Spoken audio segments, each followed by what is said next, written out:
दोस्तों आज इस वीडियो में मैं आप लोगों को डीजल जनरेटर जिसको हम लोग डीजी या एसी जनरेटर बोलते हैं 200 के भी 500 के भी या 750 के भी में 100% लोड देंगे तो क्या क्या दिक्कत होगा, 100% लोड हम लोग को कब देना चाहिए, फुल लोड क्या होता है, सेव लोड क्या होता है, डीजी का कंपनी क्यों बोलता है कि सेव लोड में चलाइए, फुल लोड और सेव लोड कैलकुलेशन किस तरह करेंगे और अगर 100% लोड देना रहेगा तो किस टाइम देंगे और कितना देर देंगे और एक प्रैक्टिकल वीडियो भी बना के मैं आप लोगों को स्टेप बाय स्टेप समझाऊंगा। दोस्तों ये हमारा पीएलसी सिस्टम डीजी है।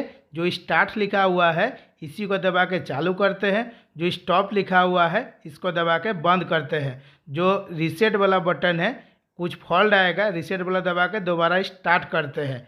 और ये हमारा RYB सप्लाई है और एक न्यूट्रल है। इस जगह में आपको बहुत अच्छा से टाइट करके रखना है, नहीं तो टर्मिनल में बहुत ज़्यादा फॉल्ट आ जाता है और केबल हमारा कभी कभी जल जाता है। और दोस्तों डीजी हमारा स्टार्ट में है, देखिए चल भी रहा है, लेकिन डीजी में क्या होता है, एक सेव वोल्टेज होता है और एक फुल लोड होता है। नमस्कार दोस्तों, प्रैक्टिकल एक्सपीरियंस टेक्नीशियन तपन यूट्यूब चैनल में आप लोग का स्वागत है। आज कुछ नया सीखते हैं। दोस्तों कोई भी कंपनी में अगर आप ड्यूटी करते हैं तब तो कुछ भी दिक्कत नहीं है। अगर आप कोई भी कंपनी में ड्यूटी नहीं भी करते हैं तब भी कोई दिक्कत नहीं है। स्टेप बाय स्टेप मैं जिस तरह आप लोगों को समझाऊंगा, वीडियो को शुरू से लेकर लास्ट तक देखिएगा, तब आपको काम करने में कुछ दिक्कत नहीं होगा। और डीजी के ऊपर जो भी आपका डाउट है सारा डाउट आज क्लियर हो जाएगा। दोस्तों अगर आप कोई कंपनी में ड्यूटी करते हैं 200, 500 या 750 के भी का डीजी है, तो डीजी में मेन क्या होता है, कोई भी डीजी रहे देखिएगा डीजी में आपका एक नेम प्लेट रहेगा। जैसे अभी है तो नेम प्लेट का एक फ़ोटो खींच के ज़रूर रख लीजिएगा, बहुत ही काम का है। डीजी का नेम प्लेट के अनुसार हम लोग काम करते हैं और ख़ास करके ये जो नेम प्लेट है इसके अनुसार मैं आप लोगों को आज स्टेप बाय स्टेप समझाऊंगा। तो दोस्तों जो डीजी का नेम प्लेट है इसमें आप देख सकते हैं कि साफ साफ आपका 500 kVA का डीजी है, ठीक है। और दोस्तों बहुत ही सिंपल तरीक़ा से मैं आप लोगों को समझाने के लिए प्रैक्टिकल वीडियो और डीजी का जो ये नेम प्लेट है इसी को देके आप लोगों को जब समझाऊंगा तो आप लोगों को कुछ भी डाउट नहीं रहेगा। तो डीजी हमारा कितना का है, 500 kVA का, तो हम साफ साफ 500 kVA लिखेंगे, ठीक है। और इसके बाद इनटू करेंगे, देखेंगे कि हमारा पावर फैक्टर कितना है, तो पावर फैक्टर है 0.80, ठीक है। तो बहुत ही सिंपल तरीका है दोस्तों। वीडियो को अगर आप एकदम शुरू से लेकर लास्ट तक देखते हैं कुछ भी डाउट नहीं रहेगा। तो ये जो kVA है और पावर फैक्टर है ये भी एक आपका फॉर्मूला है। कौन सा formula, kVA into power factor. बहुत सा फ्रेंड को जो डाउट रहता है ना, यही सब में आपका डाउट रहता है। और बहुत सा फ्रेंड को ये kVA इंटू पावर फैक्टर दे देने के बाद कैलकुलेशन करके निकाल भी देता है। कोई भी इलेक्ट्रिकल का इंटरव्यू दीजिएगा तो डीजी के बारे में आप ऐसा मत सोचिए कि क्वेश्चन नहीं पूछेगा, पूछेगा ही पूछेगा, क्या कि ये भी बहुत इम्पोर्टेंट होता है। जब आपका कोई भी कंपनी में ड्यूटी करते हैं पावर कट जाता है, बहुत स्पीड में हम लोग को डीजी चालू करना पड़ता है। और अभी के डेट में आपका 2 टाइप का डीजी है, एक है पावर कट जाएगा ऑटोमेटिक स्टार्ट हो जाएगा, और पहले हम लोग मैनुअल वाला चलाते थे, चाबी 8 के स्टार्ट करना पड़ता था। तो दोस्तों इसका हम कैलकुलेशन करेंगे किस तरह, 500 इंटू हमारा जो पावर फैक्टर है जो नेम प्लेट में दिया हुआ है इसी को देख के ही कैलकुलेशन करेंगे। सारा चीज़ मैं डीजी का नेम प्लेट से ही कैलकुलेशन करके आप लोगों को बताऊंगा। तो 500 ये हमारा कितना हो जाएगा, 400 किलोवाट हो जाएगा। तो ये हमारा क्या निकला है डीजी का, ये फुल लोड निकला है, ठीक है। लेकिन दोस्तों जो हम लोगों को डीजी रहता है तो ज़्यादातर देखिएगा हम लोग फुल लोड में कभी भी नहीं चलाते हैं।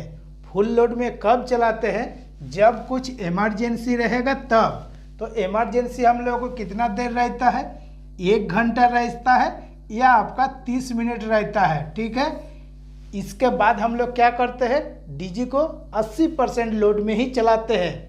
किस लिए फुल लोड में नहीं चलाते हैं? अगर आप कंटिन्यू चाहे 200 रहे, 500 रहे या 750 kVA का डीजी रहे, 100% लोड में अगर चलाइएगा तो आपका क्या होगा, डीजी का ऑल्टरनेटर जो है वो आपका बहुत जल्दी ख़राब हो जाएगा। 6 महीना भी चल सकता है और 1 साल या कन्फर्म है कि 2 साल के अंदर में 100% लोड में चलाइएगा तो आपका ऑल्टरनेटर जिंदा नहीं रहेगा, वो मर ही जाएगा।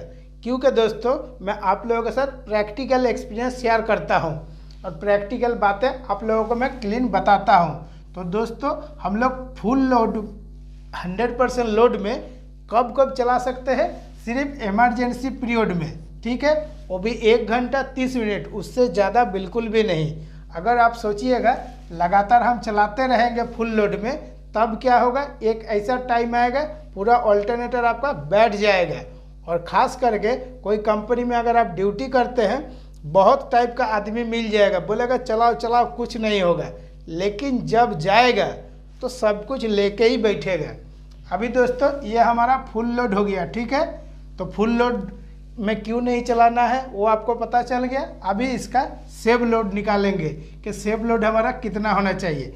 तो ज़्यादा हम तामझाम नहीं करेंगे, एकदम क्लीन। ये जो 400 है, ठीक है, 400 किलोवाट इनटू जो हमारा पावर फैक्टर है, इसको दोबारा दे के कैलकुलेशन करेंगे तो ये भी एक हमारा फार्मूला हो जाता है, किलोवाट इनटू पावर फैक्टर। ठीक है, तो इसको जब आप कैलकुलेशन कीजिएगा तब हमारा कितना हो जाएगा, तब आपका हो जाएगा 320 किलोवाट। ये हमारा क्या हो जाएगा, 80% लोड। ठीक है, इसी तरह दोस्तों स्टेप बाय स्टेप आप लोगों को भी कैलकुलेशन करना है और ख़ास करके बहुत अच्छा से याद रखना है। देखिएगा, जब भी मैं आप लोगों को कुछ भी समझाता हूँ, मैं कोई किताब वगैरह नहीं देखता हूँ, डायरेक्ट अपना मन से ही समझाता हूँ। और हर चीज़ ज़्यादातर मैं क्या करता हूँ, दिमाग पे लोड रखने का कोशिश करता हूँ। तो ये हो गया दोस्तों हमारा सेव लोड। ठीक है, सेव लोड हो गया। अभी ये जो 320 किलोवाट पावर में अगर आप चलाइएगा तो आपका डीजी में कुछ दिक्कत नहीं होगा। अभी ये जो किलोवाट है, इसका भी एक छोटा सा एग्जाम्पल देना बहुत ज़रूरी है। कोई भी कंपनी में जब आप इंटरव्यू दीजिएगा तब आपसे ज़रूर पूछेगा कि कितना किलोवाट में आपका पैनल चलता था, या जो कंपनी में आप ड्यूटी कर रहे हैं कोई भी पूछेगा कितना पावर में आपका पैनल चल रहा है, उसी टाइम आपका आ जाता है किलोवाट। ठीक है, अभी डीजी का नेम प्लेट में हमारा क्या लिखा हुआ है, 3 फेज। तो 3 फेज में इसको डालना पड़ेगा। किस तरह डालेंगे, जैसे पावर। ठीक है, और इससे पहले भी मैं दोस्तों आप लोगों को इसके बारे में समझाया हूँ। देखिएगा, जो मोटर वाला एम्पियर के बारे में आप लोगों को समझाया था, यही सेम टू सेम समझाया था। Power equal to √3 into V into I into cos phi. ठीक है, cos फाई हमारा पावर फैक्टर होता है, पावर के जगह हम 320 दे देंगे। ठीक है, और इक्वल टू इसको कैलकुलेशन कीजिएगा तो आप देखिएगा 575.024 होगा। ठीक है, आई, क्योंकि आप क्या निकाल रहे हैं, इसका एम्पियर निकाल रहे हैं। इसके बाद दोस्तों 320 डिवाइड बाय 575.024 कीजिएगा तो आपका ये क्या आएगा, ये आएगा आपका KA 0.556 KA आएगा, मतलब किलो एम्पियर आएगा। फिर इसको क्या करना है, एम्पियर में करना है, क्योंकि एम्पियर से ज़्यादा आपका किलो एम्पियर होता है। इसके लिए आपको क्या करना पड़ेगा, फिर यहाँ पे 0.556 इंटू 1000 देना पड़ेगा। जब भी आपका किलो एम्पियर रहेगा उसको 1000 दे के ही हम लोग कैलकुलेशन करते हैं। उस टाइम आपका आ जाएगा 556 एम्पियर। ठीक है, ये हो गया हमारा सेव लोड, मतलब 556 एम्पियर में आप डीजी को चलाइएगा, 500 kVA का डीजी को, तो आपको कुछ भी दिक्कत नहीं होगा, सालों साल लाइफ टाइम आपका चलता ही रहेगा। और देखिएगा, जो साइलेंट पावर बोल के आता है उसका प्रैक्टिकल वीडियो डाल के भी मैं आप लोगों को अभी समझाऊंगा। तो उसमें देखिएगा बिल्कुल भी ज़्यादा आवाज़ भी नहीं करता है, एकदम स्मूथली चलेगा।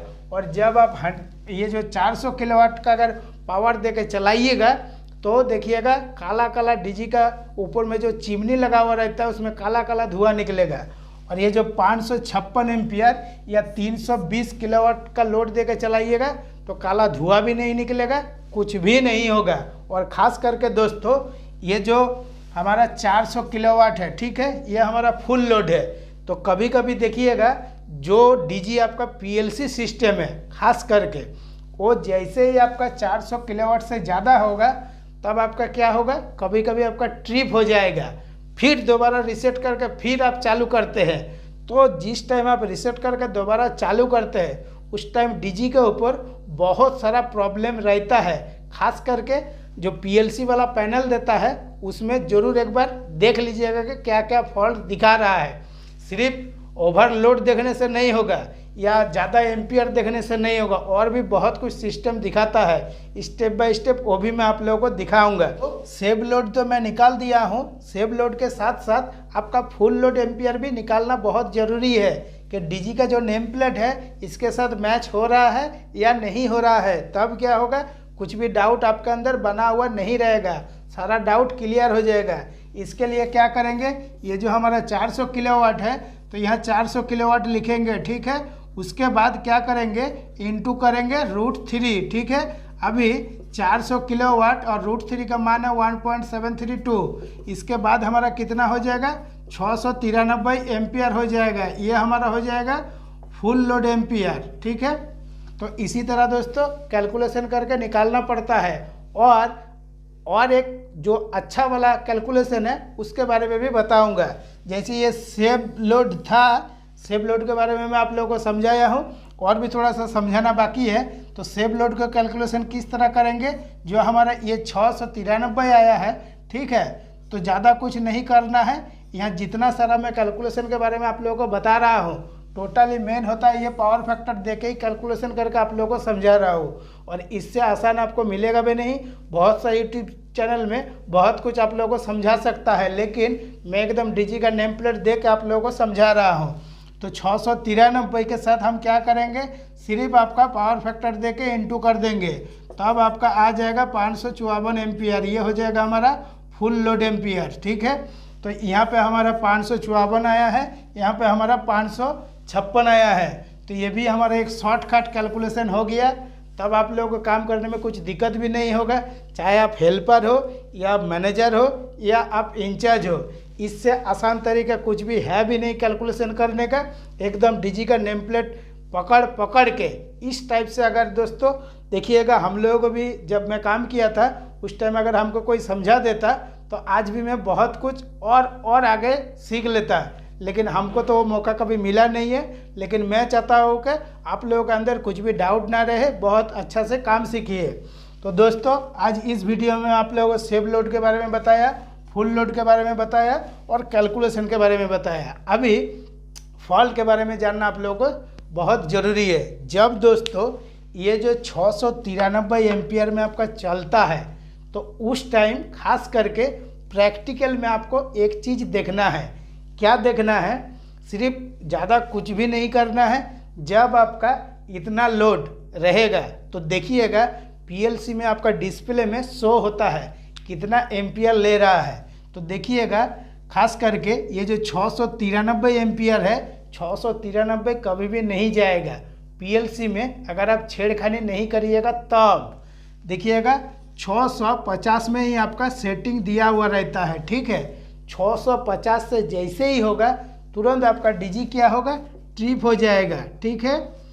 तो डीजी जब भी आप मंगाइएगा या डीजी के ऊपर जब भी काम करिएगा, जब भी नया डीजी आएगा कोई भी कंपनी से आए वो भी ऑलरेडी सेव करके देता है, ठीक है।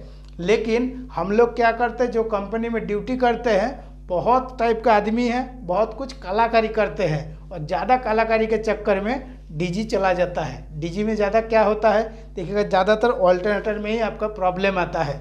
लेकिन आज इस वीडियो में मैं जिस तरह आप लोगों को समझाया हूँ, इतना चीज़ अगर आप मेंटेन करते हैं, ज़्यादा बड़ा चीज़ भी नहीं है, तो देखिएगा डीजी में आपका जल्दी कुछ फॉल्ट नहीं आएगा।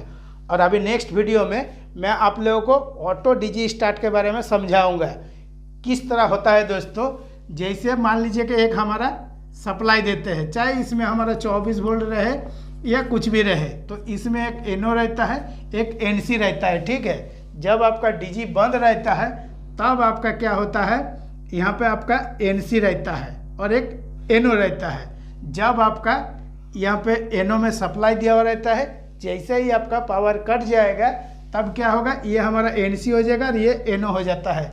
इसी टाइप से मैं सर्किट बना के भी स्टेप बाय स्टेप आप लोगों को समझाऊंगा। तो दोस्तों आज के वीडियो के लिए इतना ही। अगर वीडियो अच्छा है तो लाइक शेयर कमेंट जरूर कीजिएगा और चैनल को सब्सक्राइब कीजिएगा। नमस्कार। और बहुत सब फ्रेंड हमको ये भी कमेंट करके बताया है कि सर आपका वीडियो अगर 2 मिनट देख लेता हूँ तो कुछ ना कुछ नया एक्सपीरियंस बन जाता है। तो इसी टाइप का दोस्तों कमेंट हमेशा लाइफ टाइम करते रहिएगा। नमस्कार।